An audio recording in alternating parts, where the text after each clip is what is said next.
Hello guys, welcome back to the day to day review. Present social మీడియాలో ఏదైనా hot topic ఉంది అంటే Allu Arjun versus Revanth Reddy. ఎవరిని నమ్మాలో కూడా అర్థం కావట్లా. అల్లు అర్జున్ గారిని నమ్మాలా, లేకపోతే పోలీసులను నమ్మాలా, లేకపోతే రేవంత్ రెడ్డి గారిని నమ్మాలా, ఎవరిని నమ్మాలో కూడా అర్థం కావట్లేదు. కానీ ఈ వీడియోలో మనం తప్పు ఎవరిదో క్లియర్గా ఎక్స్ప్లెయిన్ చేస్తాను. వీడియోని ఎక్కడ స్కిప్ చేయకుండా చూడండి. ఆ తర్వాతే మీ నెగిటివ్ కామెంట్స్ పెట్టండి. సగం సగం చూసి ఇష్టం వచ్చిన కామెంట్లు అయితే పెట్టొద్దు. సో వీడియోని ఎక్కడ స్కిప్ చేయకుండా చూడండి. ఆ తర్వాత నా మాటలు మీకు నిజంగా జెన్యున్గా అనిపిస్తేనే ఈ వీడియో ఒక లైక్ చేసి నా ఛానల్ సబ్స్క్రైబ్ చేసుకుని కొంచెం ఎంకరేజ్ చేస్తారని కోరుకుంటున్నాను.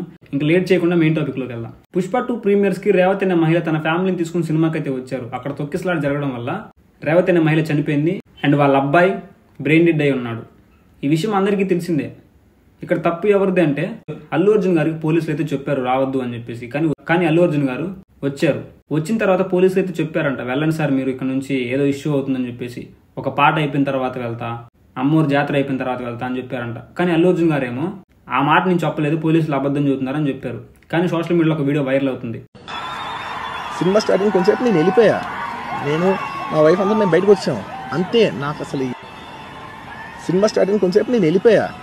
నేను మా వైఫ్ అందరూ మేము బయటకు వచ్చాము అంతే. అల్లు అర్జున్ గారు జాతర సీక్వెన్స్ అప్పుడు కూడా అక్కడే ఉన్నారు. అంటే జాతర సీక్వెన్స్ అయిపోయింది కూడా అప్పటికి. సో అల్లు అర్జున్ గారు అయితే క్లియర్గా ఈ విషయంలో అబద్ధం చెప్పారు. ఇప్పుడు అల్లు అర్జున్ గారు ఏదో పొరపాటు చేశారనుకోండి, దానికి అరెస్ట్ చేయాలా, సీఎం రియాక్ట్ అవ్వాలా, ఇవన్నీ ఎందుకు, కామ్గా గప్చుప్పుగా అయిపోతే బాగుంటుంది కదా అని చెప్పేసి చాలా మంది అనుకుంటున్నారు. ముఖ్యంగా ఫ్యాన్స్ అదే అనుకుంటున్నారు. సపోజ్ ఇప్పుడు రేవతి అనే మహిళ చనిపోయింది, అల్లు అర్జున్ గారు ఆమె కండోలెన్స్ పలకకుండా, వాళ్ళకి నష్టపరిహారం ఇవ్వకుండా కామ్గా ఉంటే అల్లు అర్జున్ గారిని ఎంత నెగిటివ్ చేస్తారు. వీడేం హీరోరా, ఆయన వల్ల ఒక ప్రాణం పోయింది, కామ్గా కూర్చున్నాడేంది, వీడేం హీరో అని చెప్పేసి వస్తారనమాట. సేమ్ అట్లానే రేవంత్ రెడ్డి గారు కూడా ఆ స్టేట్కి సీఎం అయి ఉండి ఒక మహిళ చనిపోయినప్పుడు రియాక్ట్ అవ్వకుండా ఎట్లా ఉంటాడు? ఆయన రియాక్ట్ అయింది అల్లు అర్జున్ గారి మీద పర్సనల్ పగతో కాదు. ఇప్పుడు సపోజు మన ఇంట్లో చిన్నపిల్లలు ఉన్నారు, ఒక తప్పు చేస్తారు, కొడతాం. ఎందుకు కొడతాం? మన చేతికి ఎంత బలం ఉందో తెలుసుకోవడానికి కొడతామా? ఆ తప్పు ఇంకోసారి చేయకుండా ఉండడం కోసం కొడతాం, అంతేగాని పిల్లల మీద పక్కాదు. సేమ్ ఇక్కడ రేవంత్ రెడ్డి గారు కూడా అంతే. ఇంకోసారి ఏ హీరో కూడా ఇట్లాంటి చేయకూడదు, ఇట్లాంటి పొరపాట్లు జరిగి మళ్ళీ ప్రాణనష్టం ఉండకూడదు అని చెప్పేసి రేవంత్ రెడ్డి గారు రియాక్ట్ అయ్యారు.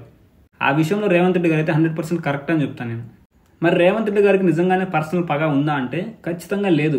మరి ఆ విధంగా ఎందుకు సర్క్యులేట్ అవుతుంది సోషల్ మీడియాలో అంటే కేటీఆర్ గారి వల్ల. పుష్ప 2 సక్సెస్ మీట్ అప్పుడు అల్లు అర్జున్ గారు స్టేజ్ మీద ఒక స్పీచ్ ఇస్తూ తెలంగాణ గవర్నమెంట్కి థ్యాంక్స్ చెప్పే విధానంలో రేవంత్ రెడ్డి గారి పేరైతే మర్చిపోయారు. దానికి కేటీఆర్ గారు సర్కాస్టిక్గా, ఇంకా పొలిటికల్ గొడవలు అయితే ఉంటాయి వాళ్ళకి. సో మధ్యలో కేటీఆర్ గారు ఈ పుల్ల పెట్టడం వల్ల అల్లు అర్జున్ గారికి కనీసం రేవంత్ రెడ్డి గారి పేరు కూడా గుర్తులేదని చెప్పేసి ఈ విధంగా నెగిటివ్గా మాట్లాడడం వల్ల రేవంత్ రెడ్డి గారి మనోభావాలు దెబ్బతిన్నాయి, అందుకే ఇలా చేశాడని మనం అనుకుంటాం. కానీ కేటీఆర్ గారు అన్న మాట కంటే రేవంత్ రెడ్డి గారు ఎన్నో మాటలు పడ్డారు. వాటితో పోలిస్తే పేరు మర్చిపోయాడు అని చెప్పడం పెద్ద మనోభావాలు దెబ్బతినే మ్యాటర్ అయితే కాదు. అల్లు అర్జున్ గారి వల్ల ఒక ప్రాణం పోయింది, పొరపాటు జరిగింది, సీఎం రియాక్ట్ అయ్యారు, పోలీసులు వచ్చి అరెస్ట్ చేశారు, రిమాండ్లోకి తీసుకెళ్లారు, షట్ నల్లకుండా అల్లు అర్జున్ గారు బయటకు వచ్చారు. ఇదంతా నార్మల్ ప్రొసీజర్ అయిపోయింది. కానీ మధ్యలో కేటీఆర్ గారు వెళ్ళి పుల్ల పెట్టడం వల్ల ఇంత పెద్ద బొక్క అయింది. ఇప్పుడు పోయిన ప్రాణానికి అల్లు అర్జున్ గారు అయితే నష్టపరిహారం ఇచ్చారు, కేర్ చేస్తున్నారు, ఆయన చేయాల్సిన బాధ్యత ఆయన చేస్తున్నారు. దానికి అల్లు అర్జున్ గారిని అప్రిషియేట్ చేశాం కదా. ఒక సీఎంగా ఆ స్టేట్లో ఒక మహిళ చనిపోయినప్పుడు దానికి రియాక్ట్ అయ్యి ఉండి చర్యలు తీసుకోవడంలో రేవంత్ రెడ్డి గారిని కూడా అప్రిషియేట్ చేయాలి. కానీ మనం రేవంత్ రెడ్డి గారిని నెగిటివ్ చేస్తున్నాం. చూసే పబ్లిక్ నెగిటివ్గా మాట్లాడారంటే సరే అర్థం కాకుండా మాట్లాడారనుకోవచ్చు. కానీ తెలుగు ఫిలిం ఇండస్ట్రీలో కొంతమంది ప్రముఖులు, కొంతమంది పొలిటీషియన్స్ వీళ్ళు కూడా రేవంత్ రెడ్డి గారు తప్పు చేశారన్న విధంగా మాట్లాడుతున్నారు. సో ఆయన కడుపు మండి నిన్న అసెంబ్లీలో ఆ విధంగా మాట్లాడారు తప్ప, అంటే గట్టిగా మాట్లాడారు తప్ప అల్లు అర్జున్ గారి మీద పర్సనల్ పగతో కాదు. ఆయనకు వచ్చిన నెగిటివ్ కామెంట్స్ వల్ల అసలు జరిగింది ఏందో బయటికి చెప్పాలని చెప్పేసి చెప్పారు తప్ప అల్లు అర్జున్ గారిని పర్సనల్గా టార్గెట్ చేసి అయితే చెప్పలేదు. ఇక్కడ అల్లు అర్జున్ గారు ఒక్కళ్ళదే పొరపాటు ఉంది అని నేను అస్సలు చెప్పను. అల్లు అర్జున్ గారు పొరపాటు చేశారు, పోలీసులు పొరపాటు చేశారు, బౌన్సర్స్ పొరపాటు చేశారు, ఆ థియేటర్ మేనేజ్మెంట్ వాళ్ళు పొరపాటు చేశారు, ఫ్యాన్స్ పొరపాటు చేశారు, కేటీఆర్ పొరపాటు చేశారు, రేవంత్ రెడ్డి గారికి నెగిటివ్ కామెంట్స్ పెట్టి ఆయన ట్రోల్ చేసిన వాళ్ళు కూడా పొరపాటు చేశారు. అంటే జరిగినట్టు కలిపేయడం, ట్రోల్స్ చేయడం, మీమ్స్ చేయడం, ఇవన్నీ చేయడం వల్ల గొడవ పెద్దయింది. సో వాళ్ళ పొరపాటు కూడా ఉంది. పోలీసులది బౌన్సర్స్ది ఎందుకు పొరపాటు ఉంది అన్నానంటే అల్లు అర్జున్ గారి ఫ్యాన్స్ అల్లు అర్జున్ గారి దగ్గరికి రాకుండా పోలీసులు ఆపి ఉంటే బాగుండేది. కానీ ఆపకుండా నెట్టారు. ఆ నెట్టడం వల్ల వాళ్ళు నెట్టుకొని తొక్కిసలాట జరిగి ఒక మహిళ ప్రాణం పోయింది. సో నెట్టకుండా జస్ట్ ఆపి ఉంటే బాగుండేది అనిపించింది నాకు. అంటే రేవంత్ రెడ్డి గారు అసలు పొరపాటే చేయలేదా?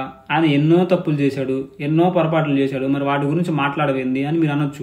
రేవంత్ రెడ్డి గారు 100 కాకపోతే 1000 కాకపోతే 1,00,000 పొరపాట్లు చేసి ఉండొచ్చండి. కానీ ఈ విషయంలో సంధ్యా థియేటర్ దగ్గరికి అల్లు అర్జున్ గారు రావడం వల్ల ఫ్యాన్స్ తొక్కిసలాట జరగడం వల్ల అక్కడ ఒక మహిళ చనిపోయింది. దానివల్ల వచ్చిన పరిణామాల్లో రేవంత్ రెడ్డి గారి పొరపాటు అయితే ఎక్కడా లేదు. ఇంకా ఆయన తీసుకున్న స్టాండ్కి మనం అప్రిషియేట్ చేయాలి. రెండోసారి ఇట్లాంటి జరగకుండా ఉండడం కోసం, వేరే ఏ హీరో కూడా ఇంకోసారి ఇట్లా చేయకుండా ఉండడం కోసం ఆయన ఒక స్టాండ్ అయితే తీసుకున్నాడు. జస్ట్ 6 గంటలు రిమాండ్లో ఉంచారు అంతే. అల్లు అర్జున్ గారిని కొట్టలేదు, తిట్టలేదు, జైల్లో పెట్టలేదు, ఏం చేయలేదు. జస్ట్ ఎంక్వైరీ కోసం పిలిచారు అంతే. దానికి ఏదో భూగోళం అంతరించిపోయేటట్టు చాలా గట్టిగా రియాక్ట్ అవ్వడం వల్ల, రేవంత్ రెడ్డి గారి నెగిటివ్ గా చేసి మాట్లాడడం వల్ల ఇదంతా జరిగింది. ఒక పొరపాటుని ఎంత మీటర్లో చూడాలో అంత మీటర్లో చూస్తే పెద్ద పెద్ద పొరపాట్లకు దారి తీయదు. ఇట్లాంటి పెద్ద పెద్ద ఇష్యూలకి దారి తీయదు. ఈ రోజు అల్లు అర్జున్ గారి ఇంటి మీదకి అటాక్ చేసేంత వరకు వెళ్ళింది ఈ విషయం. దీంట్లో మేజర్ తప్పు ఎవరిది అంటే, కేటీఆర్ గారు అగ్నికి ఆద్యం పోస్తే ఆ అగ్నికి మనం పెట్రోల్ పోసాం అనమాట. అంటే చూసేవాళ్ళు, నెగిటివ్ కామెంట్స్ పెట్టేవాళ్ళు, ఈ మేమర్స్, ట్రోల్ చేసేవాళ్ళు, వీళ్ళంతా దానికి పెట్రోల్ అంటించారు. ఒక్కసారిగా మంట పెద్ద అయింది. మనకు ఎలానో చూసే విధానం వంకర ఉంటుంది. ఆ వంకరతనాన్ని ఇంకో 10 మందికి అంటించే ప్రయత్నం అయితే మనం చేస్తాం. సో నా అభిప్రాయం ఏంటంటే, ఇక్కడ చాలా మంది తప్పు ఉందని చెప్తాను. కేవలం అల్లు అర్జున్ గారు ఒక్కళ్ళే తప్పు అని చెప్పను. రేవంత్ రెడ్డి గారి విషయంలో ఆయన అప్రిషియేటే చేస్తాను. ఈ విషయం పైన, ఓన్లీ ఈ విషయం పైన అప్రిషియేట్ చేస్తాను ఖచ్చితంగా. సో నా పర్సనల్ ఒపీనియన్ ఇది. మరి దీనిపైన మీ అభిప్రాయం ఏందో కామెంట్ చేసి, నా మాటలు మీకు నిజంగా జెన్యూన్గా అనిపిస్తేనే ఈ వీడియో ఒక లైక్ చేసి నా ఛానల్ సబ్స్క్రైబ్ చేసుకున్నాను కొంచెం ఎంకరేజ్ చేస్తారని కోరుకుంటాను. నెక్స్ట్ వీడియోలో మళ్ళీ కలుద్దాం. బాయ్.